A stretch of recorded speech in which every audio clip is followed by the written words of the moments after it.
Gagaya po ng paulit-ulit na sinasabi ng lahat ay marami po ang kailangan amendahan sa batas. Hindi lang po yung enforcement. The enforcement will only follow, depende po sa ano yung kailangan i-enforce. So, ang appeal nga po natin ay itaas ang minimum age to 21, ideally 25. Hindi lang po sa tobacco, dapat pati sa alcohol. Ipagbawal ang lahat ng advertising, particularly online and in the retail stores, no? So sa mga sari-sari store, ipagbawal ang advertising. At kung pwede nga itago ang mga produkto para hindi nakikita ng mga kabataan. Kasi kung papasok po tayo sa mga convenience store, sa mga sari-sari store, katabing-katabi ng mga snacks, mga candies, mga sigarilyo at mga e-cigarette. Pangatlo po,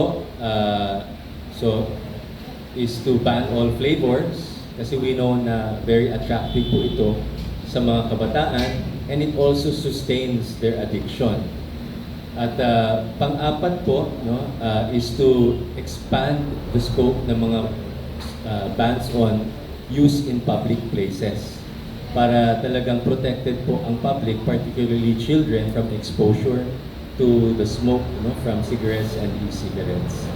And then last po ay itaas ang buwis, ang excise tax on all of these products para maging unaffordable sa mga kabataan. Nabanggit po kanina, may pag-asa po ba tayo na papasa ang mga batas, ang mga panukalang batas na ito? Habang may buhay po, may pag-asa, no? But this is the challenge po sa ating mga political leaders, sa ating presidente, sa ating first lady, at sa mga kongresista po natin at mga senador, if they claim to really want to protect the welfare of children, dapat priority po ito. No, hindi po priority, hindi sasabihin na kailangan patas po lahat, pati yung sa industry, we have to take care of the industry also, ibalanse po natin, may compromise. Saan po natin nakikita dapat ang compromise?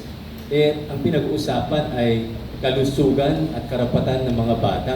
Hindi po dapat yan ay mas mataas ang priority compared sa commercial interests of the tobacco and nicotine industry. So, this is a challenge po kasi kung gusto talaga ng Kongreso, gusto talaga ng Presidente, bukas pwedeng batas na yan eh. Hindi naman bukas, no? Pero kailangan ng 3 hearings, pwedeng within 1 month, pasado na lahat yan eh. So ang tanong is, may political will ba? Sabi nga ng DOH, bawat buhay mahalaga. Sana maging totoo, wag lang salita.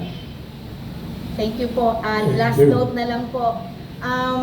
Kasi eleksyon na naman po, malaking tulong po siguro kung matutulungan nyo ang taong bayan. Kung una, sino-sino ba itong mga nagpasa ng fiscal incentive para sa mga nagpasa? Ay, oo, sino pumasa? Kasi para hindi na sila iboto ng taong bayan. Sino ba nagpo-push ng fiscal incentive? O sino po yung mga building factories? Oo, at sino rin po naman yung para sa mga pwedeng suportahan ng taong bayan na nakikita po yung ninyo, anti-smoking, anti-vaping, na sumusuporta po politicians. para sa mabuting kalusugan at patuloy mabuting kalusugan ng sambayan ng Pilipinas. Yes.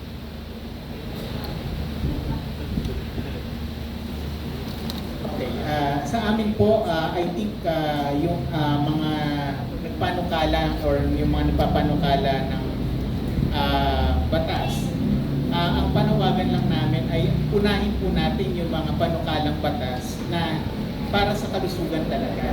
Nabanggit po kanina, for example, gusto po namin, again, suportahan po natin yung mga bills katulad nga po nung kay Representative Saulog, Congresswoman Saulog, Congressman Saulog, kay Congressman Fresnedi recently, no? Fresnedi. Yeah, sa Muntinlupa po yun.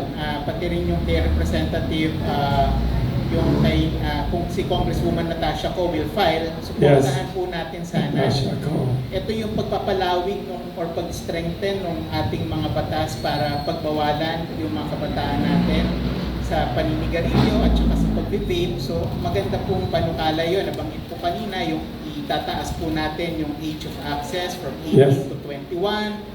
pag-ban ng flavors, lilipat ng mandato mula sa DTI papunta sa Food and Drug Administration. Mahalaga po yun. At saka yung paglalagay din po, yung pagpapalawig for example nung sa restriction sa pagbebenta within the 100 meters perimeter. Baka nga maganda pong suggestion, baka 500. mas taasan pa natin. Katulad na nabanggit po kanina, baka 500 meters. That would be the ideal. Kasi Yung tax ho, ano ang excise tax ngayon on vaping and ano ang gusto nyong itaas? Ano ngayon ang level ng tax and then gusto nyong ang level? ang sa sigarilyo po sa ngayon ay nasa 63, 65 pesos.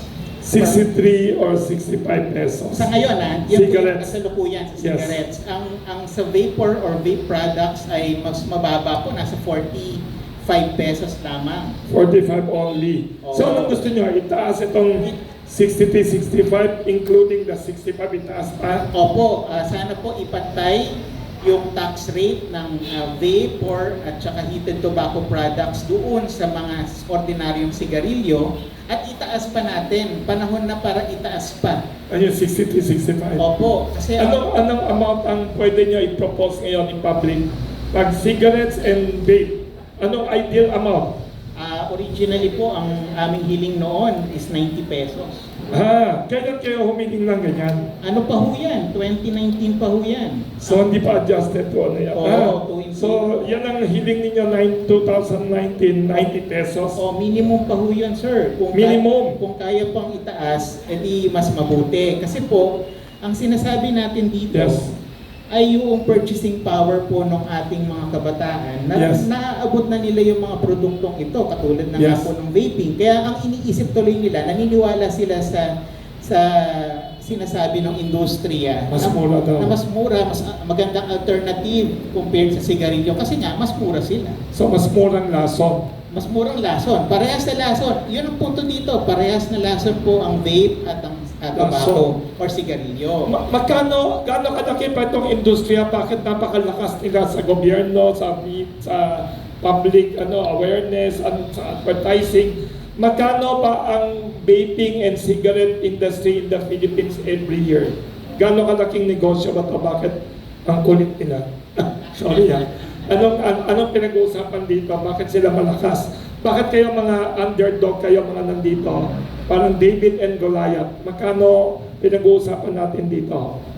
Ang ano po, tulad ng nabanggit kanina ni Dr. Yul, kung globally, ang sales nila, Globally, profit is around 8 billion US dollars. profit. Profit to One company pa lang po One yan, company. 8 billion US dollars. Aha. So- Pero sa Pilipinas, may idea ba kayo magkano ang sales estimated? May Ayan estimated. ay babalikan ko po kayo dyan. Basta malaki. Pero malaki po yan, to the point nga po, katulad ng nababanggit nga natin, to the point na nakapagpasa ho tayo ng batas na maraming butas. Grabe. Yun po Diluted sa maraming butas. Opo. So, again, that is the challenge to our lawmakers. Yes. Babalikan ko po yung tanong ni Ma'am Cathy na talagang kung tayo po ay para sa mga kabataang Pilipino at sa kalusugan ng mamamayang Pilipino. Ganyan po ang banggit natin noong COVID-19. Lahat po ng ating Yes. mga leaders, they say they value health, they want to protect health. What more ngayon po na nakikita po natin na nakalagpas tayo sa COVID-19 pero bagong epidemya yung dinala ng vape at ito naman ang pumapatay unti-unti sa mga kabataan natin. Ayaw natin na nakalipas or nakaligtas tayo sa COVID pero may produkto namang lason na katulad nito, ang vape, ay siya namang unti-unting papatay naman sa mga kabataan. So mahalaga po na kung talagang naniniwala tayo at patuloy tayong nagsasabi na we value health, we value our children's health, ang kabataan ay pag-asa daw ng bayan, dapat po ay atin pong panindigan at atin pong isulong ang mga panukalang batas na katulad ng nabanggit po kanina ay magpapahigpit para hindi po ma-access ng kabataang Pilipino ang mga produktong ito. Magkano ho isang vape? May nagtanong ho. Magkano ho ang isang e-cigarettes? ngayon sa kalsada? Depende sa klase. Depende yan sa number of puffs na katulad ng binanggit ni Ah. Dr. Yul. Meron po sir, actually, na iuulat sa amin.